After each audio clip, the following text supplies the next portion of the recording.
Well, hi, Cole. Hello. My name is Kate Zappatelli. I'm a principal consultant at Karrikins Group and chair of our Alignment Institute. And I'm joined by two of my colleagues, Daniel and Nicole. So I'll let them introduce themselves and then we'll jump into the presentation. Go ahead, Nicole. Sure. Hi, nice to meet you all. I'm also with Karrikins Group, a consultant here, and I support Kate and the Alignment Institute mostly. And I'm in Southern California, so a little bit a ways from Colorado, but a little still west. Yeah, like Nicole, I'm no longer in Colorado anymore, unfortunately, but we're Colorado Companies to Watch alums, so we've got kind of this deep empathy for all these companies that are just doing good in the area, and we love to support. Yes. Yeah, we were winners in 2017, and we did a presentation to one of the in-person sessions a couple of weeks ago on March 20th. And so when John Michael reached out and said, can you do a virtual session? We said, yes, we would love to do that. So we are excited about this. We'll make sure and end right at 1. I know folks have lots of meetings and things they're doing. So I'm going to go ahead and share my screen as well. And it looks like we had a few more people join, so thanks so much for joining us. We're just jumping into our conversation today about the 7 signs of misalignment. So we are a Denver-based global serving consultancy, and we help frustrated leaders get unstuck. So we really work in the space of the how, in that diamond triangle there that you can see, and I'm going to explain what that means in just a minute. But before we do that, I'm going to just have everyone go around and introduce yourselves, because this is also a networking opportunity, and we'd love for folks to get connected as well. So just if you want to share your name, role, and company, and what is the title of the last piece of content that you purchased or viewed? And I can go first. I just started watching last night the 3rd season of Love on the Spectrum on Netflix, which I would highly recommend that series if you want like a feel-good reality show-ish kind of series. So turn it over to Sonia. Nope, putting you on There the you go. spot. Sorry about that. I'm moving. I have all these windows popping up. I got to move everything out of the way. Hi, everyone. I'm Sonia Foster. I'm with DWC CPAs and Advisors. We're a regional accounting and business advisory firm in Western Colorado. And I'm the marketing manager for the firm and special projects and other stuff. So, and I was trying to think of what we just started watching. I think well, actually, there's 2 things. Because I have to go home and, like decompress in front of Netflix pretty much every day. So, Black Mirror, we just started watching the new season of Black Mirror on Netflix. So that's a very interesting series if you've never seen those. Very tech forward and all of the things that make us all paranoid nowadays with AI and stuff. It's actually pretty cool. So, yeah. Cool. Thanks so much, Sonia. I have not checked that out, but I've heard about it. So I'll add that to my list. Thank you. And what about for you, David? Dave Schwag. I'm one of the 2 owners of Mosaic Outdoor Living. We do very high-end outdoor living spaces here along the Front Range. And I've been doing this for over 30 years of my life now and getting ready to retire, which is fun. And let's see, one of my fun to be planning the retirement, building a home in Florida. So I'll be opposite coast of Daniel there. And let's see, my latest watches have been The White Lotus. It's just an insane show. Somebody told me to watch that. It's I don't know. It's one of those shows maybe you don't want to tell people you're watching, but I do. And 1923, fantastic. I love all of the Taylor Sheridan 1923 and 18, whatever the heck it was, in Yellowstone. So that's me. Nice. Thanks so much, Dave. Yeah, I just was finished the latest series of 1923 too. That's such a terrible ending. Terrible. I know. That's another thing. I know. Oh yeah. But such a good show. All those, I like the Taylor Sheridan stuff too. Thanks so much, Dave. What about for you, Cole? Hello, everyone. My name is Cole. I'm the general manager at Black Hat Distillery in Colorado Springs. We produce a number of spirits, and our main focus is importing bulk agave nectar, fermenting and distilling it on site to create American agave spirits that we then age in a variety of ways. My wife and I are also watching the third season of White Lotus, and the latest book that I have been reading is Disarming the Narcissist. Disarming the what? Narcissist. Oh, disarming the narcissist. Okay. Yeah, All right. And I keep hearing about White Lotus too, so I'm gonna have to jump on that it's that wild. It's a train. good one. Okay. All right, good. Thanks so much, Cole. And I had no idea that you could distill agave. That's neat. Yeah, So, yeah. So I oh, mean, it's cool. essentially tequila. It just can't be called tequila unless it's produced in Mexico. Oh, Yeah. okay. Good to know. All right, learning so much. Thank you. And Anne, what about for you? Hi, everyone. My name's Anne Osborne. I couldn't get my video to work, so I'm simply a random icon for you today. I'm Chief Operations Officer here at Merit Electric, which is an electrical contracting firm in Fort Collins, Colorado. And we do work out of Denver, Wyoming, and now Wisconsin as well. And I rented Galaxy Quest and watched it with my family last night, which is a fabulous classic. If you haven't seen it, it is the best Star Trek movie, but a parody of Star Trek movies. So we had a lovely time. Oh, that's so fun. Nice. Good. Thank you so much, Anne. And no worries about the video. And John Michael, are you in a place where you can jump in as well? Yeah, John Michael Horst, Program Manager of Colorado Companies to Watch, and just finished the first season of The Pit on Max. Fantastic show if you're into all the medical ER type stuff. Oh, okay. John Michael, I agree with you 100%. This is David. That was amazing show. Really good. Yes. Yes, very amazing. Dave, are you related to Blake? That's my little brother. Awesome. Love Blake. He's the He's such a dude that great nominated supporter. me. I love Yes, Blake he's- too, obviously. Yeah. Awesome. I'm a smaller version of him. That was my Okay. first thought to saying your last name. What's that? That was my first thought saying your last name was, I saw Blake a week ago when he was at a networking event here at the Alexander Building. Oh, cool. Yeah. Nice. Yeah, he's a good guy. That's one of the worst parts about leaving Colorado is I won't probably see him quite as often, but we'll just see him for longer periods of time. Yeah. All right, cool. Well, hopefully next time Blake can join one of these lunch and learns. Yeah. All right. Great. Thank you all so much for doing that. That's also just want to share as a fun way to get your teams energized and connected. So we like to always ask questions like that to get people started and present with the content that we're talking about today. So we are going to talk through, again, as I mentioned, the how we define the how in the diamond triangle, and then really dig into what these 7 signs of misalignment are and provide some tools and resources to be able to shift into productive conversations. And we're going to be asking you to download a worksheet. But before I do that, I just want to, I was just setting you up for that, letting you know we'll have a download for you soon. And why is it so important to talk about alignment? We know that misalignment is a solvable problem, but you have to start by seeing it in your team or organization. And so these conversations or observations will help you address and start to see those signs of misalignment. So that's what we'll be digging into today. And when I talked about the how, I want to just start by saying that we know a lot of organizations spend time on their mission, vision, values, purpose, their why as an organization. They spend often same amount of time or energy on their strategy and don't often talk about how they're going to do that together. And so all of our work at Karrikins Group is working with teams and leaders to talk about how do you want to lead together.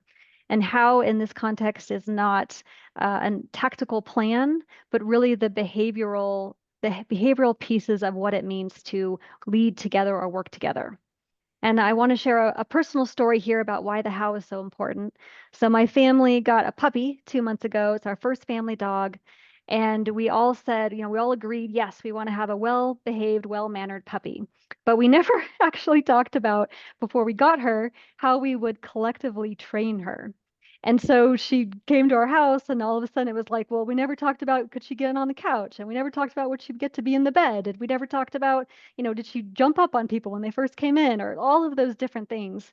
And so not being clear as a family about how we were going to collectively train her caused a lot of friction, specifically between my husband and me.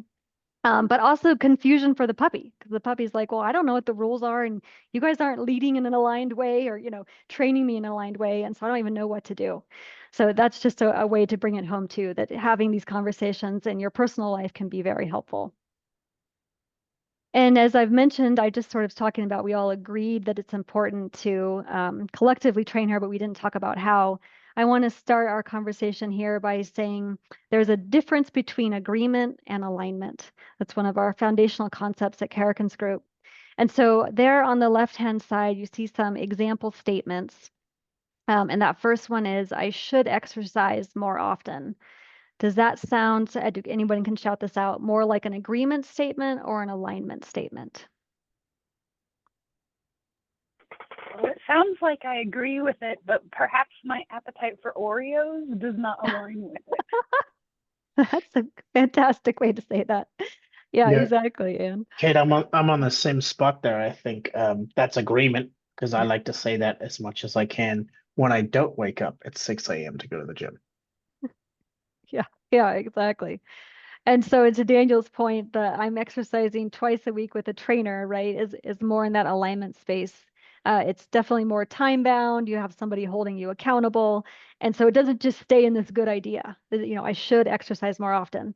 And we know that typically when people are stuck in agreement, as they say things like that, we should, we need to, we ought to, it kind of stays in that woulda, coulda, shoulda space and hasn't moved into, are we changing our own habits and behaviors to align to this agreement statement?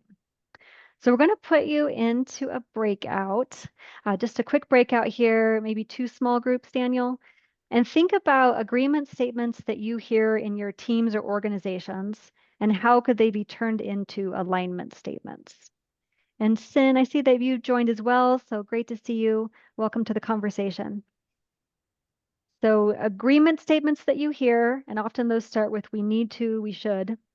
Or we want to, and how could they be turned into alignment statements? Any questions before we send you off? No. Okay, great. Daniel's gonna send you into to a quick breakout.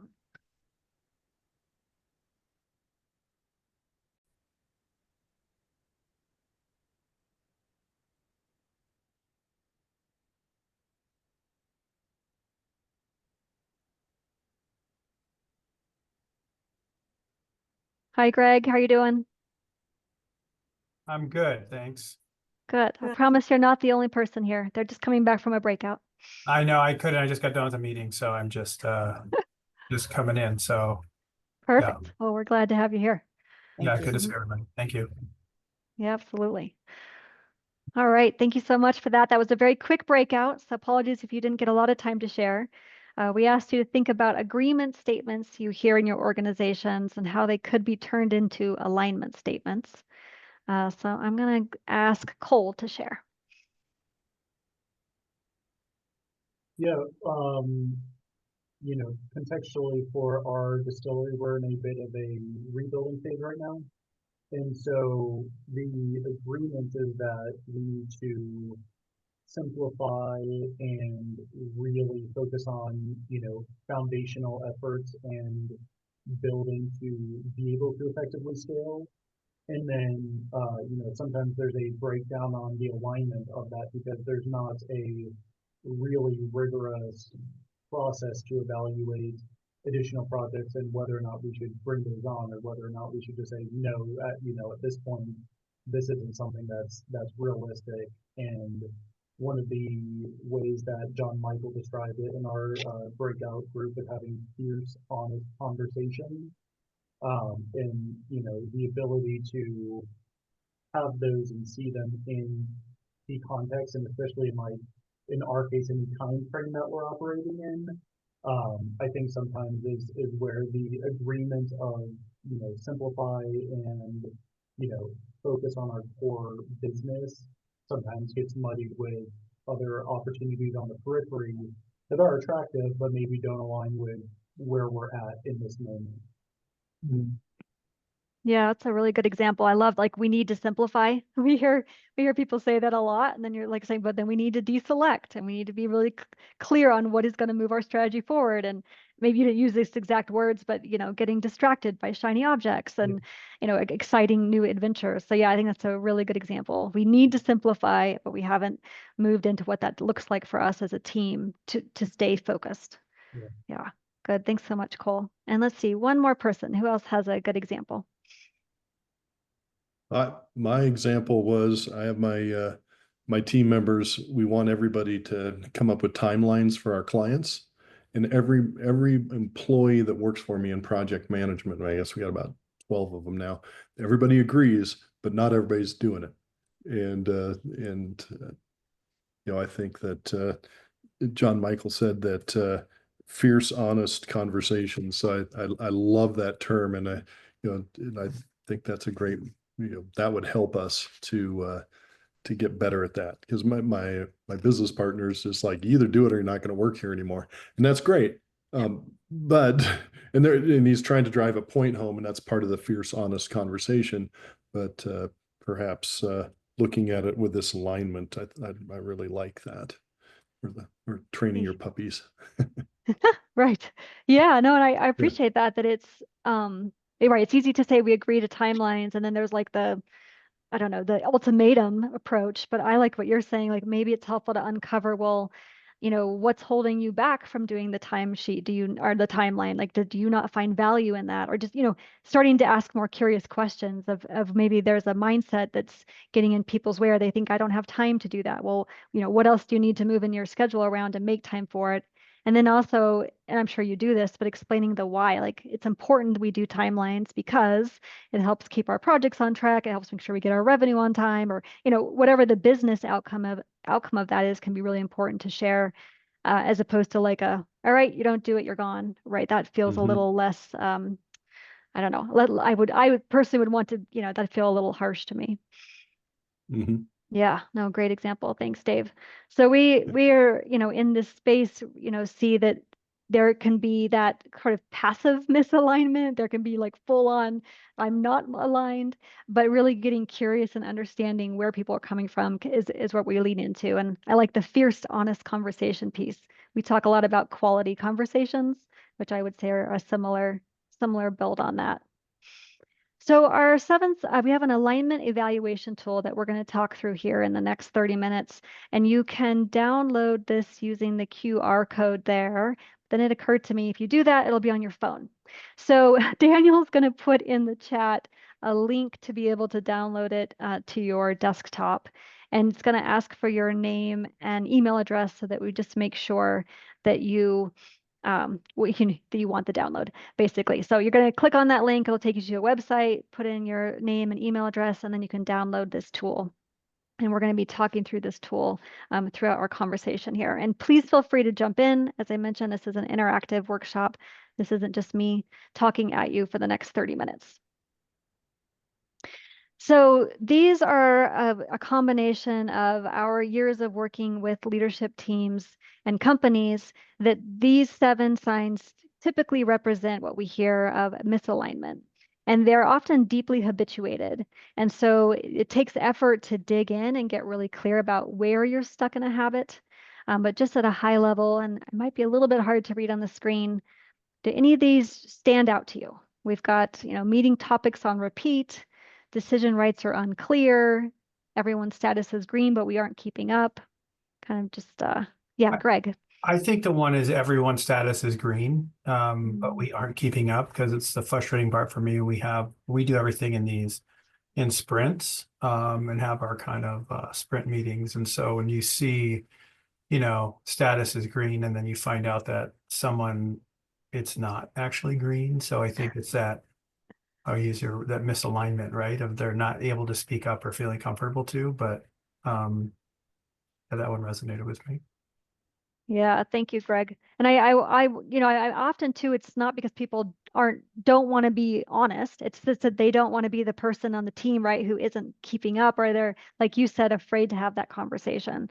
So we'll talk about a way to respond to that in a productive way. But thanks for calling that one out, Greg. We see that happen in a lot of organizations. My So, big one was oh the yeah, please. discussions and decisions happen outside of meetings. I see that Yeah. happen so many times now. Yeah.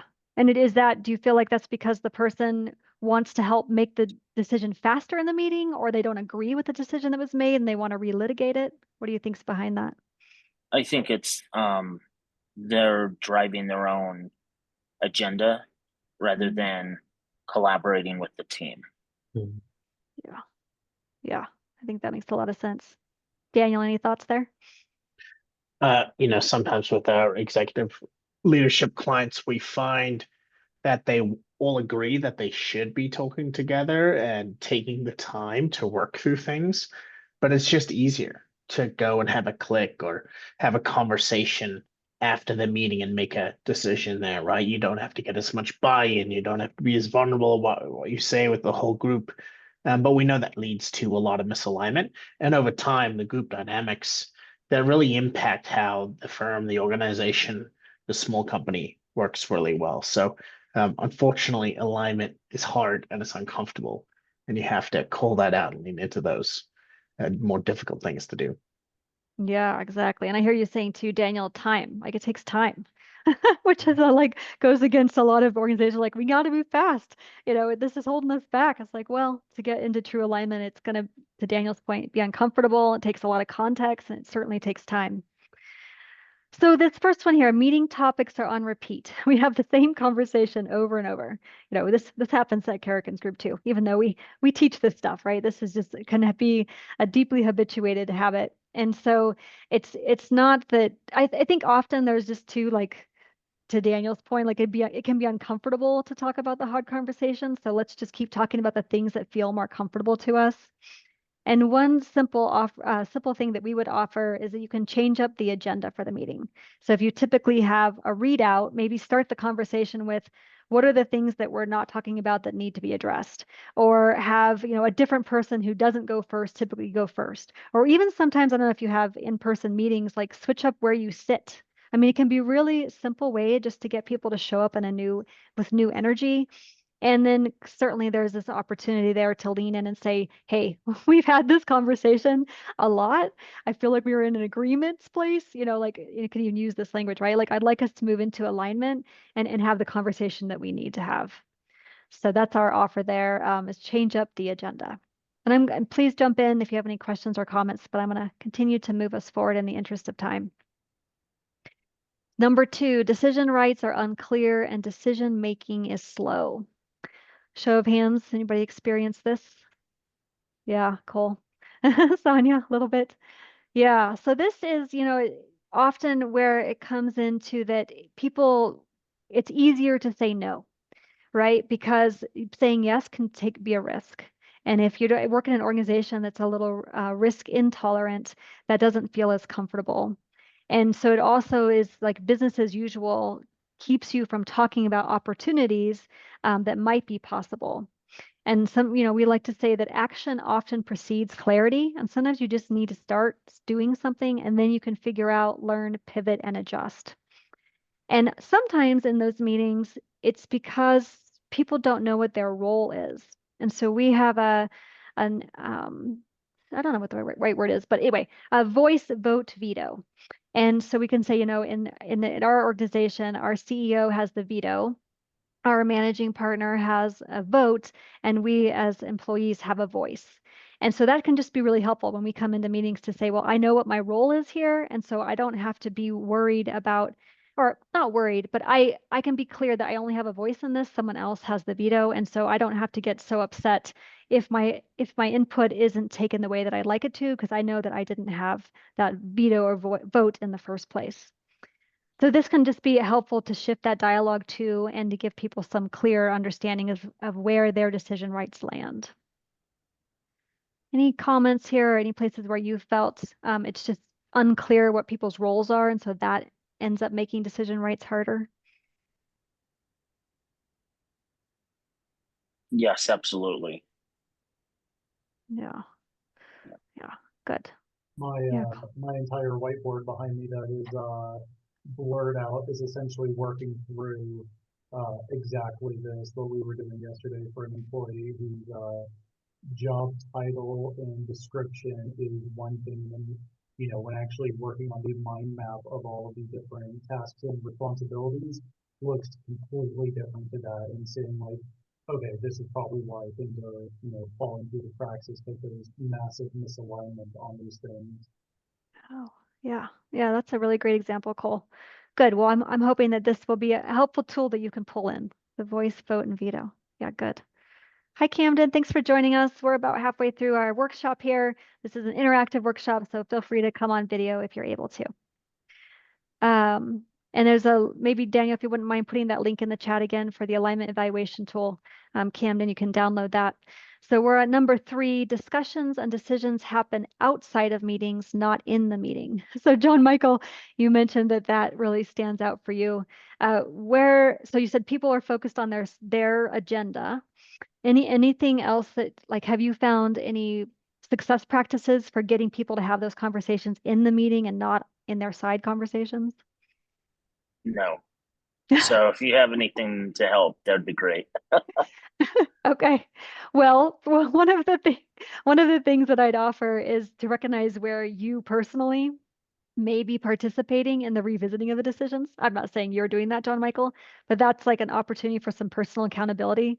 Like, oh, maybe I'm participating in those conversations. So I'd offer that when I've been in those conversations, I've just said, hey, this feels like a side conversation. Let's bring this back when we have weekly alignment meetings as a team. And so let's bring this back up to our alignment meeting conversation, because I think the whole organization needs to be hearing about this.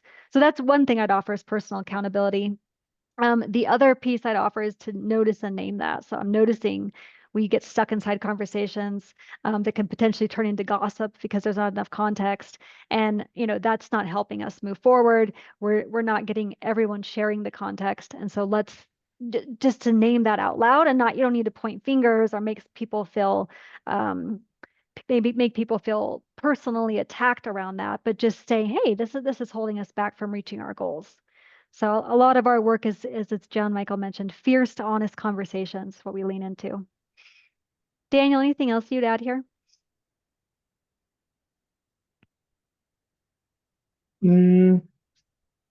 I think you said it as well.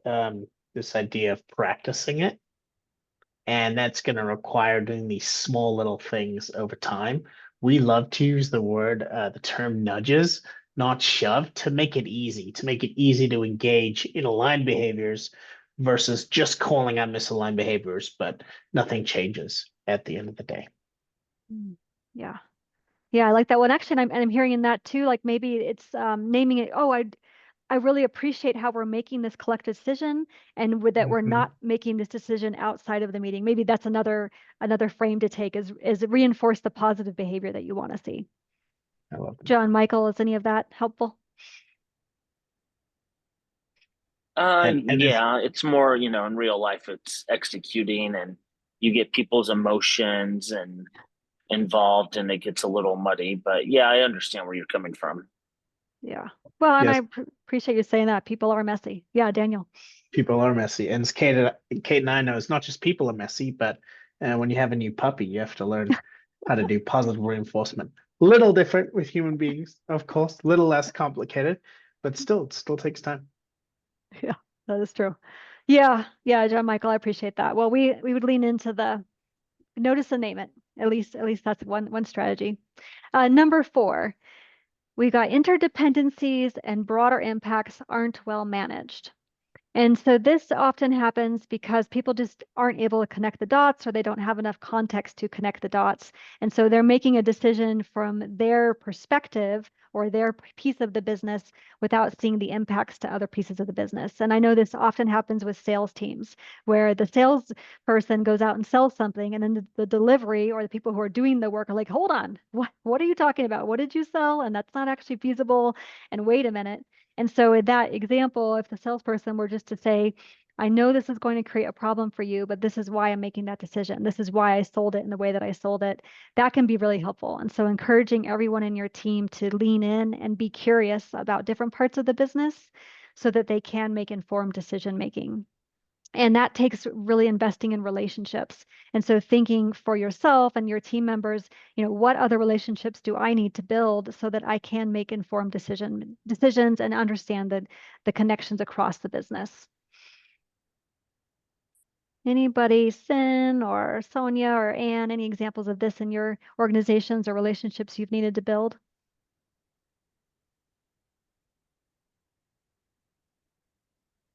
We're going through such a storm right now that I'm just absorbing all of this because of market conditions and the administration. So all of this applies. Let me put it that way, that, we're starting to rebuild our company. So really pivoting very hard and fast into a different type of company. This is happening really, really fast. So I'm trying to absorb and figure out how to get agreement and alignment in a really fast pace. Okay. Yeah. Thank you for naming the reality of what many businesses are in, especially small businesses. And I think that even that language is helpful, right? Yeah. Where are we in agreement, and how can we as a team move into alignment, and what does that look like for you specifically? What I'm hearing. Yeah. Thanks so much, Sim. All right. We've only got about 15 minutes, so I'm going to keep us moving forward. Number 5, everyone's status is green, but we aren't keeping up. And I think someone earlier said yes, Greg, that is resonating. So in this one, I think we're saying that it's people aren't trying to not be honest about where they're at, but they just don't want to be the one who lets the team down. And so I think there's an opportunity here to just talk about that and make that understood. And I don't know if this resonates for you, Greg, but really recognizing that there's a space to make mistakes. I don't know if that, you know what I mean? Like, we don't want everybody making mistakes, but we need to know that it's safe to be able to try something and then pivot and talk about how we can help each other to shift that. So Greg, I want to just ask you, what have you found helpful in this space when people say that their status is green? We've one of the things I think we started to do was kind of define it more clearly, like reconfirm what their definition of done is, or green. So we've helped them do that. What does it look like for you? What does it look like for you for this task? We also introduced something called the show me updates when we do this. So part of that was during the sprint reviews or stand-ups, we asked team members briefly show progress, screen, data, demo, whatever. And then that way we can, as a team, talk through how they feel it might be done or not done. So we kind of let the data kind of talk through. So I think what we've uncovered is this kind of like the expectation of what green means in their words. So defining that more clearly, and then also just having those show me updates to help the team stay on track or understand if maybe it isn't as green as they thought. So that's kind of a couple things that we've done internally. Yeah, I love that. Like that creating shared meaning around what done means. That is such an important piece, because we all have our different interpretations of what done looks like. How much time do you allocate for those show me updates? We have usually on Thursdays, we have that kind of end of sprint meeting for updates. And so it doesn't take that long on kind of what we're doing. So as we're working through our weekly sprints. So we typically have like a half-hour to 45-minute meeting. And then if things do carry over, then we ask those team members to take that offline if they need more clarification or something missing or that. But it's mainly in our sprint meetings where I'll sit in, or someone else in leadership will sit in to see where we're at. Okay. Yeah. And the reason I asked is I just think it's important for the group to hear, like, it doesn't take that long, right? First of all, but how important it is, and that you do allocate enough time for it, right? It's not like 10 minutes go, you said about 30 to 45 minutes. Sometimes it goes quick, other times, but if they're prepared, I think that expectation, if they know they have to show up prepared because someone's going to say, hey, can you show me this? I'd like to see an example, just so everybody can understand. Then they, if they're prepared, it goes pretty quickly. If not, we quickly can ascertain that there's a problem, and then we can move on and, you know, schedule another meeting to fix it. So Yeah. Yeah. And it sounds like this is a weekly cadence too, which is so important, yeah, right? It's every week. consistent. People know about it. They can be Mhm. prepared. Yeah. Oh, cool. Thanks, Greg. You bet. That was super helpful. Number 6, stated priorities aren't adequately funded or resourced. And this, you know, this happens because people are stuck in agreement, right? Like we agree that this is our important strategy for us, but then the people making the decision, haven't changed the way that we're allocating time or people or money toward that. And so then it becomes an afterthought, right? And I think Cole, you were mentioning this, right? Like we have so many things that we're working on, it's hard to deselect. And I think this would be a great time to use this agreement to alignment exercise, Cole, with your team to say, where are we stuck in agreement on what's our strategy, what are our priorities, and where do we need to move into alignment? What do we need to stop doing? And sometimes we use another framework called start, stop, continue. And that can be a helpful way to get folks to say, well, you know, this is a strategy. So we need to start working on these. We need to stop working on these so that we can be working on our strategy. What do we need to continue doing? So that can just be another quick conversation to have. And you can ask in that, you know, what are you excited about? Really starting, stopping, and continue, because that uncovers a lot too, right? Or what are you concerned about? Start, stop, and continue.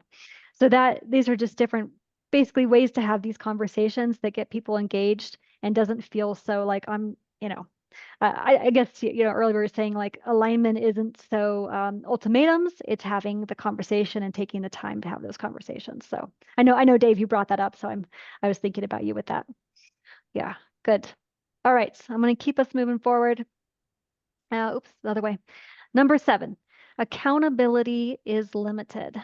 And I'm show of hands, how often have you heard we need to hold each other accountable? We're not being accountable. I feel like accountability is another one of those words that gets thrown out a lot.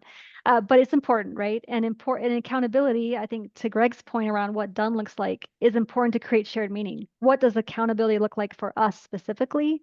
So that we're not having our own interpretations of what accountability means, and that it's important to support each other in that. And so we like to use the language of calling in. And, you know, I want to call you into this conversation as opposed to, you know, calling you out and making you feel more personally attacked there. And that there's that space to allow for mistakes. I mentioned that earlier, but that can be helpful too, to just know that we're all in this together. We have our shared goals that we're working toward, and we're all accountable to what that looks like. So I want to just open it up. I haven't heard from Anne yet. Anything that comes up for you here around accountability and success practices that you've found to hold folks accountable? Ooh, this is a good, spicy question. I think what's really interesting about the conversation for me today is there's really good questions about how you do this and how you create things. As far as accountability is limited, I guess I would ask the group, like, how, because this one and then the priorities and the status is green, I've struggled to see how you would help these things and do this while still creating space for vulnerability, because asking people to say, hey, I'm not really green when I'm saying I'm green, or I don't have time for this, and asking for help when you don't have time, that's where we struggle quite a lot. So it's not just about creating those things, it's also about you have to ask for help or you have to tell us, and that's where we get stuck. Yeah, absolutely. I think that makes a lot of sense. Yeah, I'd love to open it up. Anybody have any thoughts for Anne there about giving, yeah, like having clear expectations, but then giving people the space to say, I need help?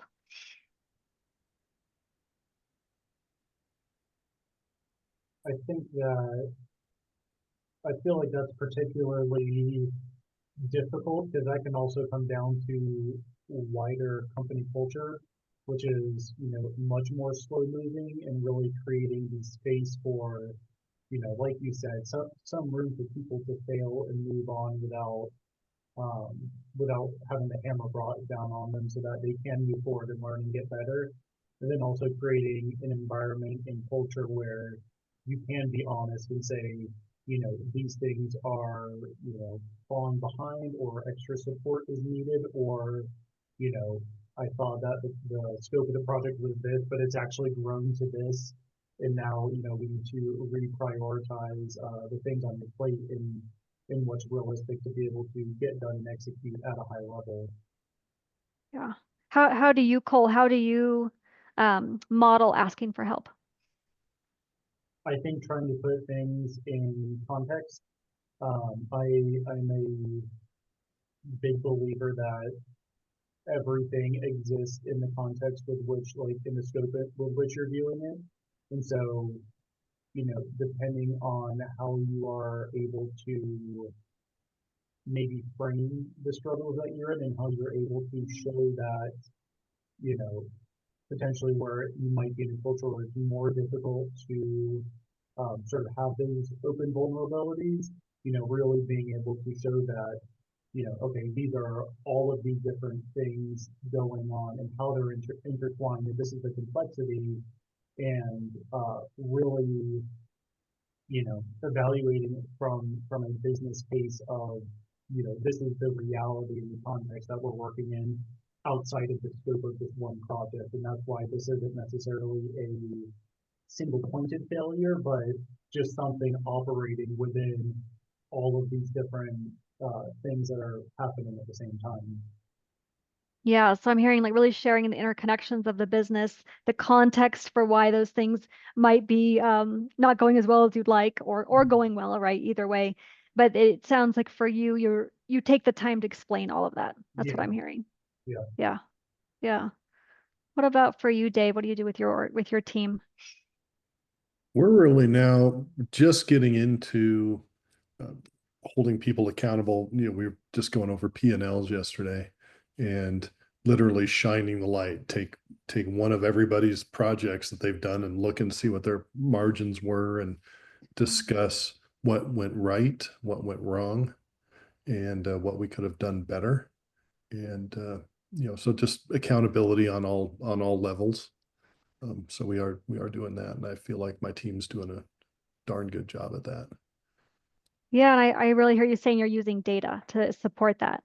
So you're saying Yes, like we have actual evidence, right, of where the numbers either add up or don't or whatever, right? Where you're making money or you're not. And so that can be helpful too, right? It's not like, well, I just had a feeling that this wasn't going well. It's like we have numbers to support this conversation. and that's crucial for my business. And we've gotten really, my old bookkeeper retired and last year, and so now we have a real bookkeeping firm, and we get numbers any second we need them. They're no longer just in journals and whatnot, and Yeah. and it's changed our lives, being able to hold people accountable to their performance. And Yeah. you know, sometimes there's one-offs why things didn't go well, but for the most part, it's been really good. Yeah, and I like the way that you said too, like, and what can we learn and do better next time, right? Like this, like forward focused, pragmatic, but you're not like wallowing in what didn't work well. It's like, okay, moving forward next time. Yeah. Yes. What about for you, Sonia? Anything come to mind? I think actually Dave is very correct, and now that he's got, you know, you can't really measure accountability by gut feeling. You've got to have something, you know, some type of tangible thing to be able to look at, whatever that might be in your industry. We, you know, because our people are accountants, they love, you know, they love the numbers and the things. And I think sometimes we tend to get too hyper focused on things like billable hours and, you know, you better be working your 60 hours during tax season and all of the things like that. And what can tend to happen with us is that we get so hyper focused on numbers, and we're not looking at, are we taking care of the people? Are we mentoring? Are we training? Are we making sure our clients are getting the care that they need? You know, even during that time when, you know, they've got a crisis and something's happening and it's outside of, you know, doing their, you know, tax consulting or tax return or whatever it is, you know, at that time. We have a lot of layers of leadership in our firm. And so we've been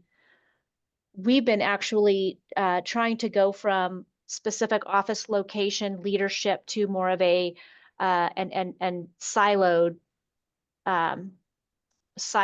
offices also to a more one firm synergistic culture, which has been really interesting because we're a very, we're a 75-plus-year-old firm. Mm. And so as we have younger people coming in and our older partners retiring, it's sort of a fire hose to the face right now with a lot of change fatigue and things happening. So accountability has been one of the major things. And we've built in partner scorecards that have, a bunch of different, again, spreadsheets that they can look at and manage and look at all the things, which, if that's how it works, then great. For them, but that's monitoring, how well our people are mentoring and training, and how much work is managed, and all of these different things, to sort of help with that accountability. Because if you don't have data, if you don't have the information, then it's what's the point? It's gut feeling, and that's really unfair a lot of the time. So. Yeah, that makes a lot of sense. I'm hearing too, though, you're also being very holistic in what you're capturing. So it's not just billable hours, it's who's taking time to mentor and train. And then I like to, you said, like, we're checking in on the humans too, right? I hear like a combination of all that, but how important data is. So Yeah. yeah. And Anne, hopefully that was helpful. I think it's different types of ways that people lean into accountability, and what we'd say is have a conversation. What does accountability specifically look like for us, and how do we know that we're doing it, and how do we know when we're not doing it, right? That can be a good conversation to have. All right, thanks so much, Greg. I'm going to wrap us up here in our last 3 minutes. Nice to see you.